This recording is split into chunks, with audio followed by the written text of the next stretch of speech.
Most people training for Hyrox are doing it completely wrong. They're either running too much, lifting too little, or showing up on race day completely gassed out by station 3.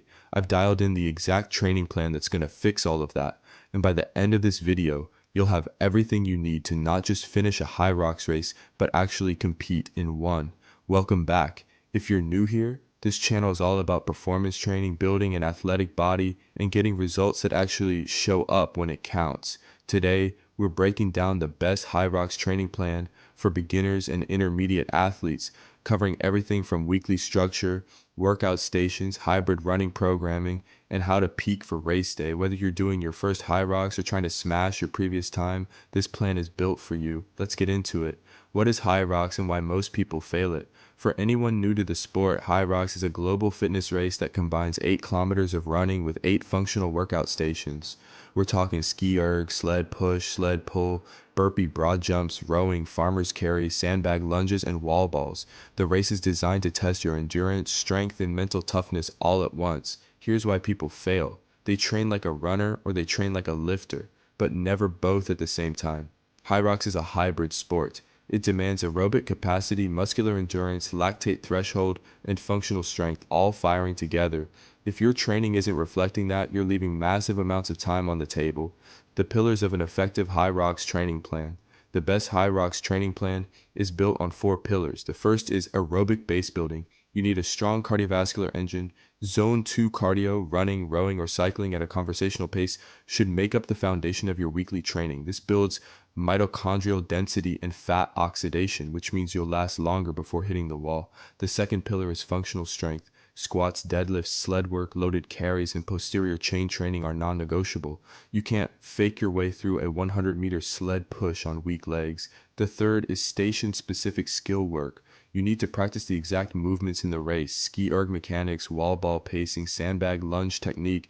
These are skills that take repetition to dial in.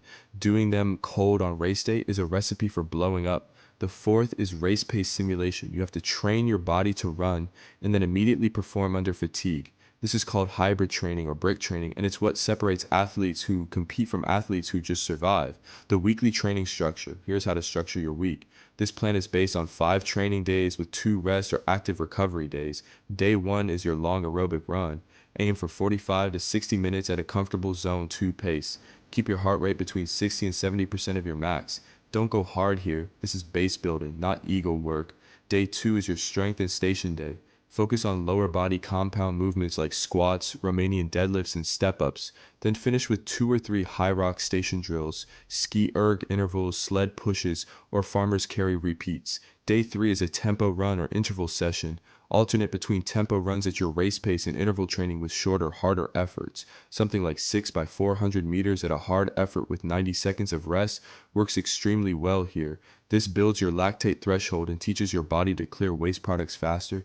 Day 4 is your upper body and station day. Push and pull movements, dumbbell rows, push presses, pull-ups, combined with rowing ergometer intervals and wall ball volume work. This is also a great day to train burpee broad jumps if they're a weakness for you. Day 5 is your race simulation day. This is the most important session of the week. String together a run with back-to-back station work. Start with a 1-kilometer run, move directly into a station drill, recover briefly, and repeat. As race day gets closer, increase the volume and decrease the rest. This trains your body to perform under real race conditions. Nutrition for Hyrox performance. You cannot outtrain a bad diet when you're preparing for a Hyrox race. Carbohydrates are your primary fuel source, and you need to be eating enough of them to support your training load. Don't be afraid of carbs during a Hyrox prep block.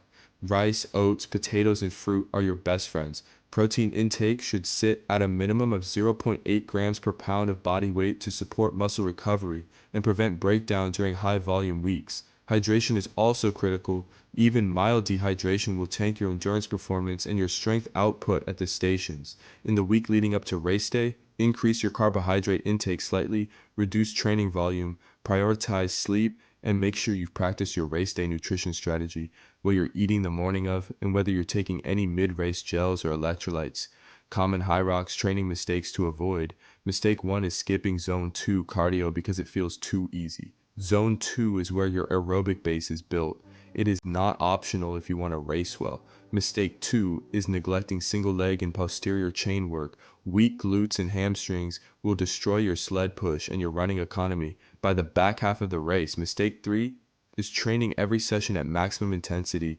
More is not better, better is better. Recovery is where adaptation happens. Smashing yourself every day leads to overtraining, injury, and stalled progress. Mistake 4 is not practicing transitions. The mental and physical ability to switch from running to a station without panicking or slowing down dramatically is a trained skill. Practice it weekly. Race day strategy.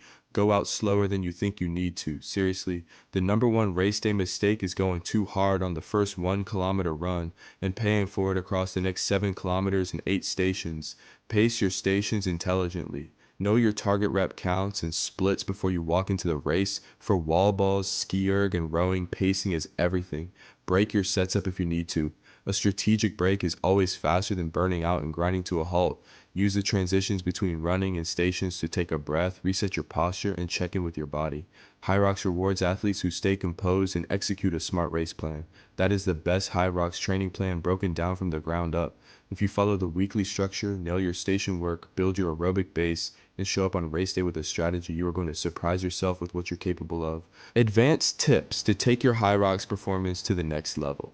Before we wrap up, let's talk about the details that separate good Hyrox athletes from great ones. These are the things that don't always make it into the basic training guides, but can shave serious minutes off your race time. First, let's talk about breathing strategy. Most athletes never think about their breathing until they're gasping for air mid-race. During your station work, especially on the ski erg and rowing machine, establish a rhythmic breathing pattern before fatigue sets in. Exhale on the exertion, inhale on the recovery, and if you feel your breathing spiral out of control, consciously slow it down rather than speeding up your movement. Controlled breathing directly controls your heart rate, and your heart rate controls everything in a Hyrox race. Second, grip strength is massively underrated in Hyrox training. The farmer's carry, sandbag lunges, and even the sled pull all demand significant grip endurance. Start incorporating dead hangs, heavy dumbbell carries, and towel pull-ups into your accessory work. Weak grip will force you to drop implements and break sets far earlier than your legs or lungs would have. Third, invest time in understanding your personal weak stations. Everyone has one or two movements that slow them down disproportionately. Maybe it's wall balls because your legs are fatigued from the sled work, or maybe the ski erg burns your shoulders out early. Whatever your weak points are, they deserve double the practice time in training. Identify them early in your prep block and attack them with targeted volume until they become strengths. Fourth, mental conditioning is a genuine performance variable that most athletes completely ignore. Hyrox races are uncomfortable by design. The ability to stay calm, stay present, and keep moving when your body is screaming at you to stop is a skill you can train.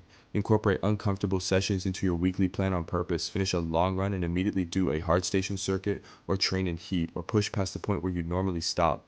Build a tolerance for discomfort deliberately so that race day discomfort feels familiar rather than shocking.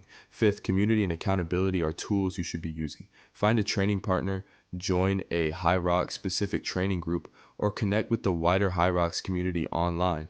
Athletes who train with others consistently outperform those training in isolation, not just because of the motivation, but because training partners push your pacing, correct your form, and keep you showing up on the days you'd rather skip. Hyrox is one of the fastest growing fitness competitions in the world right now, which means your local gym almost certainly has other people preparing for the same race. Find them and train together. That is the best Hyrox training plan broken down from the ground up. If you follow the weekly structure, nail your station work, build your aerobic base, and show up on race day with a strategy, you are going to surprise yourself with what you're capable of. If this video helped you, drop a comment below and tell me, are you training for your first Hyrox or coming back to beat a previous time? I read every single comment and I want to hear where you're at in your training journey. And if you really want to show some love and support for the work that goes into making this content, hit that super thanks button below the video. It means the world. And it helps this channel keep growing so I can keep putting out free, high quality content for all of you. And if you want the complete physique building and fat loss guides, the link is in the description. Go grab those right now. Check out this video next about the benefits of hybrid training.